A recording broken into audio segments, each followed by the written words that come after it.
नमस्कार शेतकरी मित्रांनो, आज 12 सप्टेंबर गुरुवार पाहूयात सध्या सोयाबीनला महाराष्ट्रात काय दर मिळतोय आपल्या शेती परिसर या चॅनलच्या माध्यमातून। तर शेतकरी मित्रांनो, पहिली बाजार समिती आहे शहादा। आवक आहे 1 क्विंटलची। सोयाबीनला कमीत कमी दर मिळतोय 4341 रुपये, सर्वसाधारण दर आणि जास्तीचा दर सुद्धा 4341 रुपये। पुढील बाजार समिती आहे सिन्नर। आवक आहे 10 क्विंटलची। कमीत कमी दर मिळतोय 4300 रुपये, सर्वसाधारण दर मिळतोय 4400 रुपये, तर जास्तीत जास्त दर मिळतोय 4475 रुपये। पुढील बाजार समिती आहे राहुरी। सोयाबीनला आवक आलेली आहे 1 क्विंटलची। कमीत कमी दर मिळतोय 4200 रुपये, सर्वसाधारण दर आणि जास्तीत जास्त दर 4200 रुपये।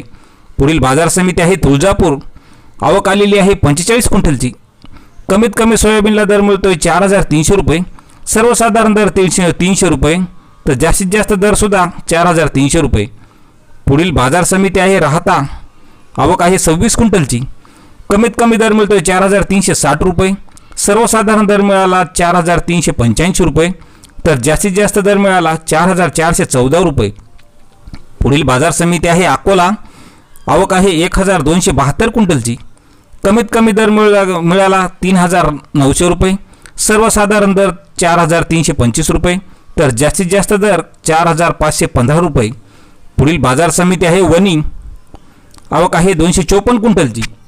कमीत कमी दर मिळाला 4430 रुपये, सर्वसाधारण दर मिळाला 4500 रुपये, तर जास्तीत जास्त दर मिळाला 4550 रुपये। पुढील बाजार समिती आहे चांदूर बाजार। आवक आलेली आहे 4 क्विंटलची। कमीत कमी दर मिळाला 4400 रुपये, सर्वसाधारण दर आणि जास्तीत जास्त दर 4400 रुपये। आणि शेवटची बाजार समिती आहे बुलढाणा। आवक आहे 110 क्विंटलची। कमीत कमी दर मिळाला 4000 रुपये, सर्वसाधारण दर मिळाला 4150 रुपये, तर जास्तीत जास्त दर मिळाला 4300 रुपये। तर शेतकरी मित्रांनो, असेच दररोजचे बाजारभाव पाहण्यासाठी चॅनलला सबस्क्राईब करा। धन्यवाद।